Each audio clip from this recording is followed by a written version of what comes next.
One of the features I adore most on the Wii U is its eShop. Through it, we get such an awesome variety of standout titles coming from independent developers who are free to express their creativity however they see fit, while also offering us gamers a whole lot of entertainment. I've talked about the Wii U eShop quite a bit, as you can see from the number of videos I've made on that very subject. There's that one over there, this one, okay maybe not that one. But now I'm back and ready to share my thoughts once more on this digital wonderland. At this point, there are a number of video games to choose from, but not all of them are going to be some top-notch AAA gaming experience. With Nintendo letting their filters go and letting developers do what they want, shovelware is bound to make its presence known. Even so, once you sift through the madness, golden nuggets will be laying in wait to deliver an all-around enjoyable experience that Wii U owners should no doubt check out. Plus, with the lack of third-party support on the Wii U, the eShop has really become our lifeline when it comes to filling in those gaps between the next big Nintendo releases. So today, I will be sharing with all of you guys and gals 5 Wii U eShop games that I found to be worth checking out. Oh, and the one restriction is that Shovel Knight cannot be one of the games chosen, because obvious is obvious. Swedish game developer Image Inform is a neat group of people. That's a guy who works at Image Inform and he has a pickaxe. Yeah.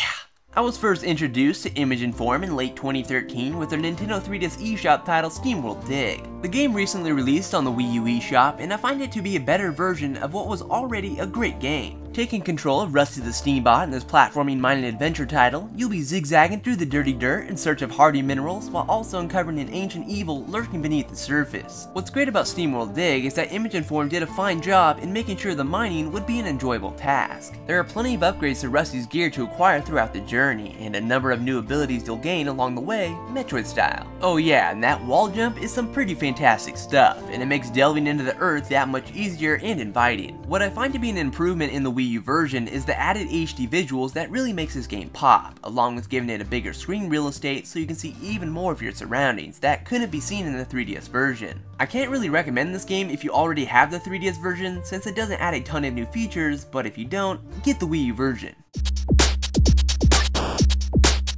It's been a long time since I last talked about Runner 2 Future Legend of Rhythm Alien, as it is by no means a new addition to the Wii U eShop, with an originally released back in early 2013.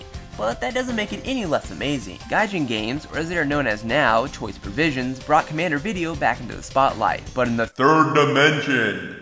There are really not a whole lot of rhythm-based games on the Wii U eShop currently, and Runner 2 is one of the first ones, and it nailed it beautifully. As a continuous runner, you'll be jumping, sliding, kicking, slide kicking, deflecting projectiles, and more, all to the beat of the synth-style music. The game features plenty of moves to memorize and test your reflexes with to make the game more complex, along with branching paths, secret retro challenges harkening back to the original Bit Trip Runner, bonus stages, and just plain silliness. Runner 2 doesn't take itself seriously at all. The backgrounds are full of oddball creatures, and there's even a playable character called Wet Fart Cheeseburger. If that's not the greatest name for a character ever, I don't know what is. Oh yeah, and Charles Martinet narrates the game. Oh yeah!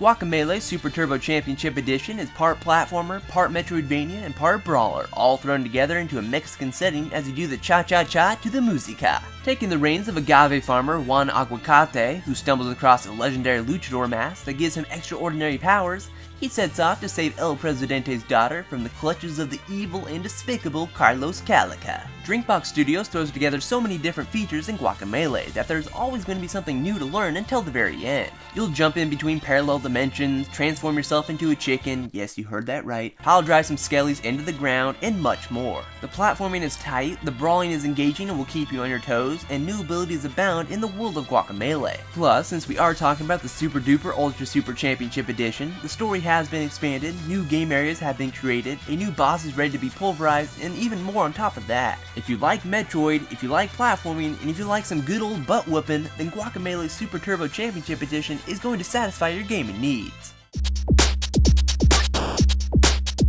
I feel that Scram Kitty and his buddy on Rails is one of the most criminally underrated games available on the Wii U eShop currently. I just never hear anybody talk about this fantastic game. It's unique, engaging, and will offer an extreme challenge for all those who dare try to rescue the Scram Kitty from the diabolical space rats. Gameplay-wise, Scram Kitty is very interesting as it mixes together platforming and classic shoot-'em-ups as you ride the rails of an evil space laboratory. Yes, the game is literally on rails, as you use gravity to pull yourself to various objects of all shapes and sizes to navigate these labyrinths. Some may say that Scram Kitty is brutally hard, which it is, but that is what makes it so endearing. You're constantly going to be focused on your every move as you try to safely swerve around deadly hazards or mobs of baddies. Another neat aspect of Deco Deco's Wii U exclusive is that each stage offers multiple objectives rather than just having you rush to the end goal. You can collect golden pellets, chase kitty cats around stages, defeat mini bosses, and obliterate thousands of miserable mice minions, thus packing quite a bit of content in each and every stage. It's going to take some time to warm up to the controls and mechanics of Scram Kitty and his buddy on rails, but bearing through the pain will ultimately end with a great reward. 1001 Spikes has been a long time coming, but okay, stop! Yes, 1001 Spikes is finally here, and it's all sorts of madness. Seriously, your vocal cords will be torn to shreds from the screaming that will ensue from the hundreds of deaths you will no doubt receive. It's extremely tough stuff, but Nicholas crafted a fairly enjoyable game with tight controls that is definitely going to flex your gaming skills to their limits. Each stage is very short and sweet, with them each taking less than a minute to run through, but getting to the end of each level is a whole separate matter. Hazards are waiting around every single corner, and just when you thought you were in the clear, death swallows you whole. 1001 Spikes is chock full of content though, that will keep you busy for many hours. There are myriads of characters to unlock, golden skulls to find in each stage, a whole nother world of levels to tackle once you complete the main game, and multiplayer modes that are nowhere to be found in the 3DS version. If you want a game that will take you back to the NES days where being Nintendo hard was the thing to be, then 1001 Spikes is going to work just fine. But there we have it, folks. Those are just 5 games that are currently available on the Wii U eShop that have left their mark. And if there's a game you think should have been included on this list, go ahead and sound off in the comments section below. But that will bring us to the end of this video. And if you like what you saw, please give this video a thumbs up and add your favorites and all that good stuff. And you can stay tuned for more news videos, video reviews, That's on Me episodes, and Bug and Bradley episodes in the future. But I will talk to you later in the next video, guys. Bye!